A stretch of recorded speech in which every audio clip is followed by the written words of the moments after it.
Nama saya John Raymond, saya lahir dan dibesarkan di Bandung. Saya lulusan ITENAS, Desain Komunikasi Visual. Lalu sekarang studio saya ada di Depok, Jawa Barat. Inspirasi saya berkarya waktu awal-awal banget, mungkin sampai hari ini sih, satu seniman Jepang namanya Satsuki Shibuya menyebut dirinya bahwa dia tuh spiritual thinker. Dari dua kata itu tuh saya merasa bahwa abstrak itu adalah penggambaran untuk hal-hal yang nggak bisa kita lihat, mungkin kayak perasaan, keyakinan kita. Hal-hal itulah yang akhirnya bisa saya coba interpretasikan dalam bentuk visual. Bisa datang dari mana aja sebenarnya, dari keseharian, dari apa yang kita pegang, kita lihat, kita hirup, kita kecap gitu, semuanya tuh bisa menyatu jadi satu karya yang baru gitu. Apa yang kita dengar tuh kayak musik, film, banyak banget saya dapat inspirasi dari situ.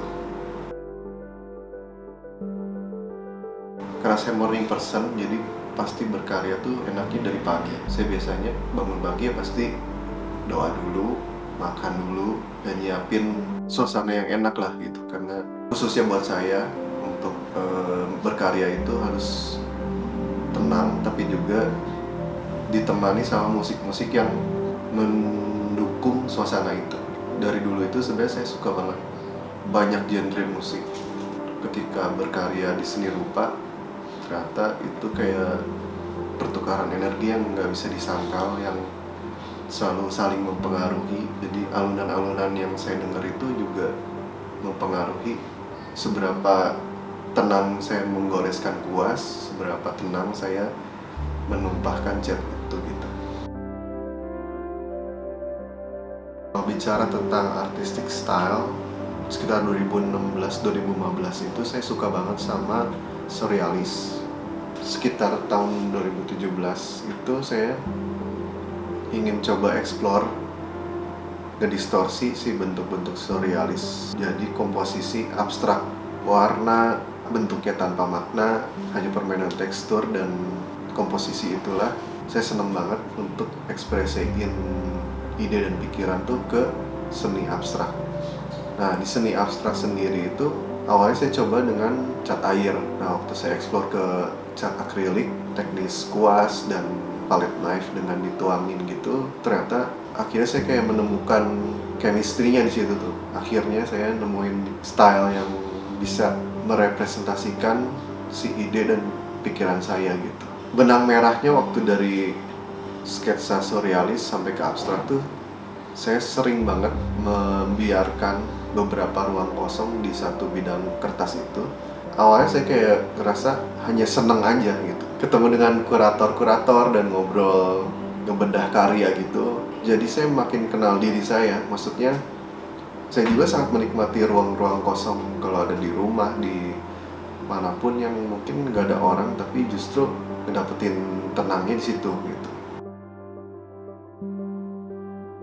Sebenarnya tidak bermaksud untuk memasukkan simbol-simbol tertentu di karya saya, karena teknisnya perlahan, garis-garis perlahan, tuangan-tuangan perlahan menghasilkan lekukan-lekukan, aliran-aliran yang sifatnya nggak tegas. Jadi message-nya adalah karya yang saya buat itu menghasilkan ketenangan si garis-garisnya.